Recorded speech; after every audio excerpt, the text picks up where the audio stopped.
Well, the first set of date night missions have been out for quite a while now. These are the little romance-themed missions that you can repeat on a weekly basis with Theron, Lana, Koth, and Arkin. I've managed to play through 3 of them, the ones for Lana, Theron, and Arkin. I did try to get a character up there to run Koth's mission. Unfortunately, I was running an Imperial character, and I forgot I needed to run Eternal Throne Chapter 3 in order to keep Koth around. Instead, I jumped straight to Ossus after finishing Chapter 10, Fallen Empire, and not blowing up the spire, and well, Koth is dead. And the thought of dragging another character all the way up to Chapter 9 of Fallen Empire just to romance Koth is kinda soul-crushing, so I haven't managed to do it yet. And no, I'm not spending nearly 4,000 cartel coins on a Master's Datacron just to romance Koth. However, I did do the next best thing to playing through the date night mission myself. I watched it on YouTube. In fact, I watched several versions, so I think I got it covered. So, with all that out of the way, let's talk about those date night missions. So first, I gotta say it, they're short. I think at most they last 2 or 3 minutes. Koth's might be a little longer, but not much. So as a result, there's not a lot of story here, not a lot of stuff to dissect and really get into, not a lot of character advancement, or relationship advancement for that matter. If I'd gone into it expecting there to be more, I'd probably be disappointed. I know a lot of people were, but this was pretty much what I figured it would be. That's not to say it wouldn't have been nice if there had been more, it's just I didn't expect there to be. But just because they were short doesn't mean that what we got was necessarily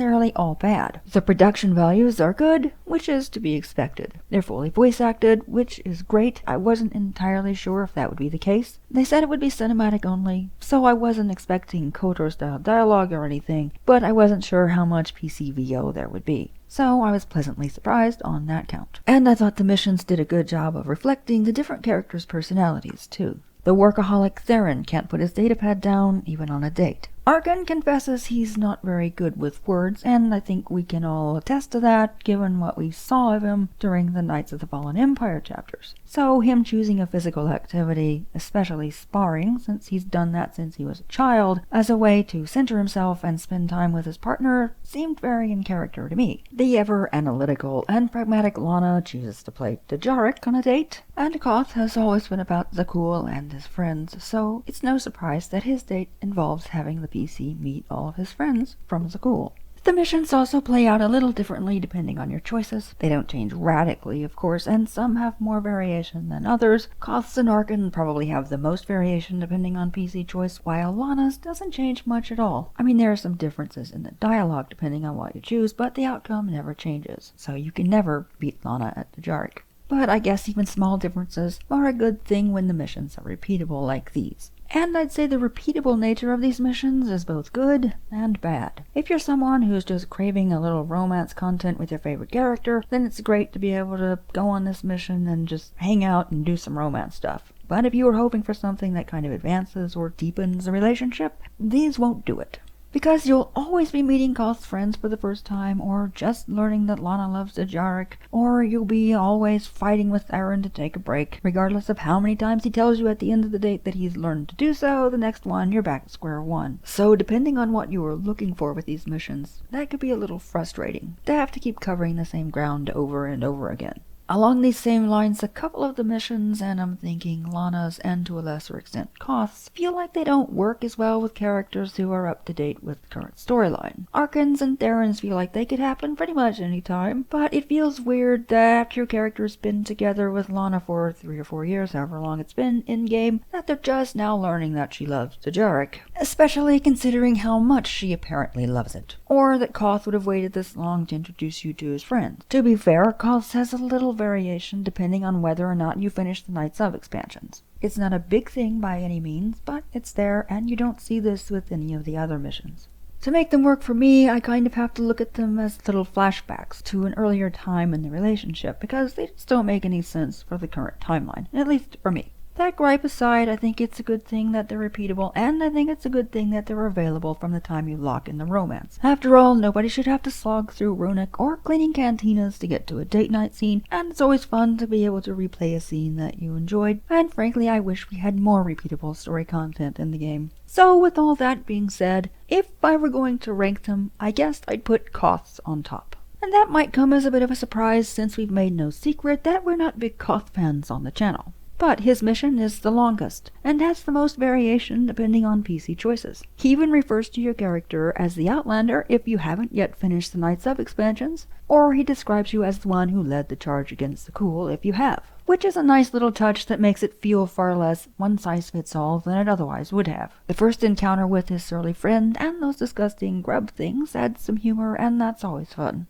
I'd put Arkin in second place. Your choice to either show your power or just do your best actually makes the difference. If you decide to show your power, you win the sparring match. If you try your best, Arkin wins. If the PC wins, he will lose with grace. If he wins, he'll be concerned that he might have gone too far, that he might have hurt the PC, which will have the mission end on a heavier note than if he'd lost. But we are talking Arkin here, so we're talking degrees, because most of his scenes are fairly heavy regardless of what we're doing. I rank this mission after costs largely because there's just the sparring match and nothing else. Also, it doesn't really add anything new to Arkin, while Koth's mission does give us a little more information about Koth, even if it's just a little bit. Next, we have Lana and Theron's at a very distant third and fourth. Lana's mission beats out Theron's simply because it's longer. Theron's is just so incredibly short that it has to be last. Lana's mission isn't substantively better than Theron's though, at least not for me. As I mentioned earlier, it just doesn't matter what you choose to do. If you decide to play to win or just to have fun, you lose. The only thing that changes based on your decision is a couple of lines of dialogue, and while that's always great, the mission plays out pretty much exactly the same way regardless. And it's not just that you can't ever win, you can't even give her a run for her money. The moves are a little different, but basically you lose just as quickly and just as badly. And throughout the entire game, Lana just comes off as smug and condescending.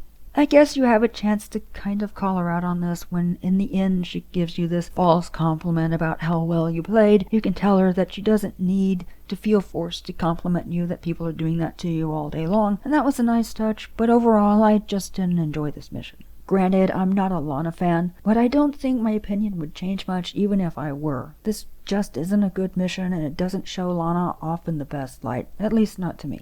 And last, and absolutely least, we come to Theron's date night mission. Have I mentioned that it's extremely short? The PC has exactly 3 opportunities to pick dialogue, and your choice doesn't matter at all. You can toss his datapad over the side or wait for him to do it. Either way, the mission plays out exactly the same, with the exact same dialogue regardless. I gotta think the only people who could really like this mission are die-hard Theron fans, and even they're not gonna like it because they're not gonna get enough Theron. So, to sum up my thoughts on the date night mission, I guess I'd say they're fine. I'm not a fan of the characters in this crop, but I am interested to see who might come up next. They're repeatable, that's good, and you get a little decoration for repeating them enough times, and a lot of people seem to enjoy them, so more power to them. I'd probably feel more positive about them if the mainline story we've been getting wasn't so lacking in both quality and quantity. If we got more than 20 minutes of story every 6 or 8 months, if we didn't run into KOTOR-style dialogue all the time. But that aside, the date night missions are fine. But what do you guys think? Have you played them? Which one was your favorite? Who are you looking forward to next? Let us know in the comments, and if you like this video, why not like and subscribe for more content like this. As always, thanks for watching, and we'll see you next time.